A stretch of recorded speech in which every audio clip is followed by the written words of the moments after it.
وين challenge كوارك مسلم كهيستا مانت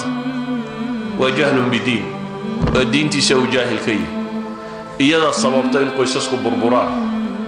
وانا عليه السنة يا شيخ سلامتي صدح باقفر اي محيا لا بقورني دي waxay ahayd ilaa way ka fuqaysaa hadan mid quraba ku furtee saaga ma meeku dhagsananaysa haduu mar qura furo fuqaysaa laakiin jahliga wuxuu gaaray xad uu isleeyay iska reebi karimaysid inaad saddex sheegta mooyaane idan jahliga umada haysta qoysku waxay culimada muslimiinta tilmaamayaan مثلا shan qodob bay maqaasida qoyska ku tilmaamayaan shanta qodob qodobka koowaad ee qoyska looga dalnayo waxa weeyaan waa xifdu nasl in jinsi albashari la ilaaliyo binaadamku inaanu dabar go'in maanta reer galbeed wadana waaweyn oo kamid ah dabar go'aya si yaraanaya aqoonyahooda rag badan oo kamid ah buugaag qoraya ilayeen waanu maranaynaa ma ahayn dawladda ku soo duuleen waa inay wax dhali waayeen dumarkoodii laba sababoodba wala loolamaya gabadha haday wax dhasho soo ninka ka hadhimayso ninka iska celinaysa de wasiirnimo raadinaysa madaxweynenimo raadinaysa si ay taa u samayso waa inay 30 sano jaamacada iyo dhowr iyo 10 sano experience soo gasha oo ahzaab iyo shaqo iyo xoogsiya 40 iyo dhowr markay gaadhana ilma kala tageen laakiin waa hal nin iyaduna markaas iyo rag iska celinaysa noqoto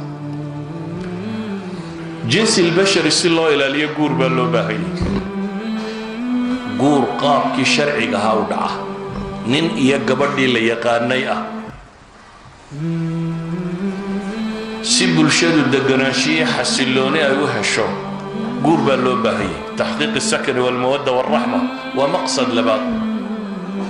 meel qofka binaadamkii uu ku nasto nin iyo gabadhba qofka binaadamkii gurigiisa ku nastaa gurigiisu naxariis ka hela gurigiisu deganaanshiyo ka hela gurigiisa stress ku kaga hada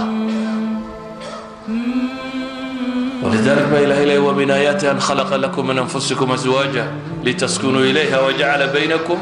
مودة ورحمة مقصدك مقاصد دواوين أقولك وحكم ده إن لا إلاليا نصبك أبترسين تدتك إليين يلمه عد حنانا يسوء كوريسوء وكحرين يكمدين لها كوي دولدو كوريين كوري وايه dunida maanta waxa la yiraahdaa child delinquency baa waalay junuux al-atfal carruurta yaryar dambiilayaasha dunida waaweyn waxaad arkaysaa xabsiyo dhan oo juvenile prisons la yiraahdo xabsiyada carruurta yaryar waa carruur yaryar oo mujrimiin noqotay wax dilayso wax boobayso maxaa keenay inta ugu badan ama guri aan jirin bay ku soo koreen ama sharci la'aan bay ku dhasheen dibadda iskaga biireen ama meelaha dawladuhu hayaan bay ku soo koreen ama wax la mid ah ولذلك النصب كلا إلي درادة بشريعة الإسلام زنا ممنوع ذي وتبني عروت اللي يبصدا ما الله مقعوا ممنوع ذي وعدة اللي تشدينه قبل عدة ترسطه والله ممنوع قبل الرحب كذا وحكوا شراينا قرصه وإثبات النسب للسمية وجحدي يسأل ضفر الشرع لقد شيء وحاصوا أحكام القرآن كور رميه ومن أجل حفظ نسب الله إلى اليوم قفكم مركم ميلك ترسيه وكفانا كذا بها قرنيسه هو يدا قرنيسه كورني وينو كنت نشرو كلها بهي برادينية يوروبا عادي وكل بدينا مال قاضي يو صعنا يو لو حرادينية عدي شيء ما هي وأما الحوين على غيره نكان أنا به قرني ومشكلة وخفت بقى عنه قلبك شنات مقصد كجور كلو جد اللي يوحي أنا الحساب إن لو دور صنابه وأن سيدي بهايم تدتكو يسكرين حرامها هدتكو وبني آدم كنا نقم إنهم إلا كالأنعام بل هم ضلوا سبيل قارب إلى كتل المهم وإنه بني آدم نقضى ولذلك النبي يقول يا معشر الشباب من استطاع منكم الباء فليتزوج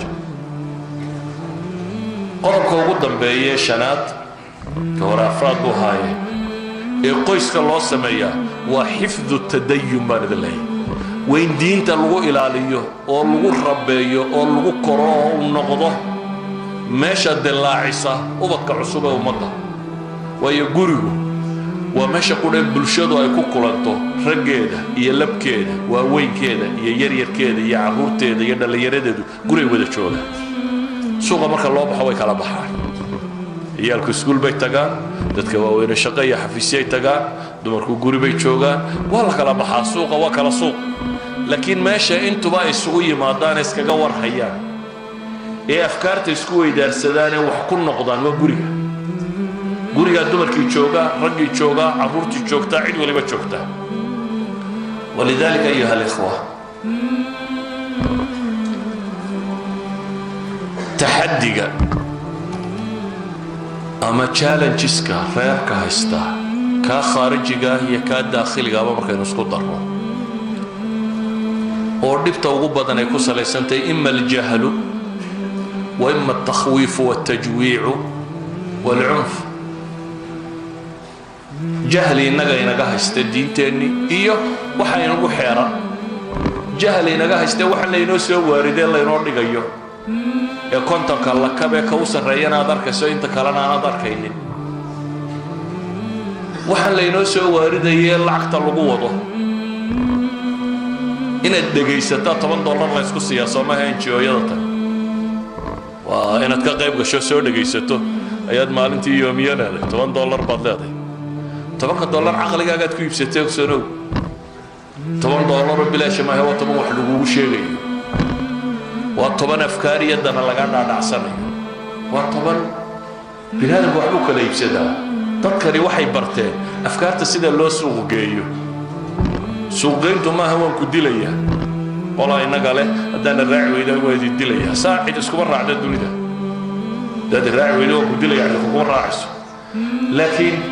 mabaadi'da iyo diimaha iyo afkaarta iyo waxa binaadamku haysto waa la suuq geeyaa way suuq geysteen koodii way kaa gateen adigoo ordaya tagayo leh baan waxaan ka gaadhayaa meel yar halkeero aan maanta ku leeyahay baan ka gaadhayaa adigaa maalin kasta project qorayo leh project guurka fircooniga ama xuquuqda dumarka ama xuquuqda carruurta ama xuquuqda waxaan ka warramayaan wadaa adaa project waranaya waayo loo fangaraynaya idan إما جهل ينو وضع إما تزيين iyo waxaan oo leeynoo dhaldhalaaliyay nagu wada xagga guriga la inaga wado iyo mararka qaarkood in la isuba hanjabayo oo dawladaha qaarkood ضعfi daraadood waxay arkayaan baanay diidi karin waayo waxa la oranayaa xuquuqda bini'aadamka ku xadgudubtay haddaad waxa samaysaan cuna qabatay markaas ninkii dhamaaya madaxda ahaa sida miskiinka isnabaya waayo qaanuun dawli waa isaga lagu qaadaya waxay taagantahay hadda oo United Nations soo wada محكمة الجنائية تلياني قامر كي 98 كي كشيرية ما فليانيتي وحال هرجي إن حركة حقوق بني آدم كان لجوء جود بيسوي محكمة لما الصبيين هذه يقول أفريقيا كلا صار ما دخل أفريقيا كلا صار هذا ميد مغشعات كلا صار يعني رب الكنيسة محكمة داسي الدنيا ده الشيء جيو وحدت كلا صار بني آدم لماذا يكون حد جود بين وحال الربعين وقد رب بني آدم لماذا حد جود بكيدو ودن كستا oo leh sharci ciqaaba ragga u tagaa dumarka u tagaa doodaaba hadda socota oo wadankii aqbali waaye madaxdiisa hadda weyn loo waarida maxay lahay baa la geeyay waayo xuquuqda jinsiga ee bini'aadamka cunsuri ku noqotay baa xadgudubta idan ayuha alahibba badaaisha aynu rabno inaynu samayno وهرين إلهي وحين الذين قال لهم الناس إن الناس قد جمعوا لكم فاخشوهم فزادهم إيمانا وقالوا حسبنا الله ونعم الوكيل إلهي وحين لي فلا تخافوهم وخافوني إن كنتم مؤمنين إلهي وحين لي ولا يزالون يقاتلونكم حتى يردوكم عن دينكم إن استطاعوا ولن ترضى عنك اليهود ولا النصارى حتى تتبع ملتهم ودوا لو تكفروا ودوا لو تكفرون كما كفروا فتكونون سواء إلهي وحين لي إن ألمد نغطان بيدوريا هذا بينه مرة من أين نلمد نغطان وحي واحترها وحان واحترين ميا وان ربنا أين المريكان يوروب كلمد نغطان تكنولوجيا iyo lacagta iyo horumarka inaan kala mid noqono ma rabnaa bale inaan wax dheeraanno ma rabno khasiisnimada iyo foolxumada iyo guri la'aanta iyo nidaam xumada inaan kala mid noqono laakiin iyagu cagsiga inaga rabaan iyana waxay ku leeyihiin technology-gu maya haddaad nuclear-ka samaysato halkaasaa lagugu dhigaya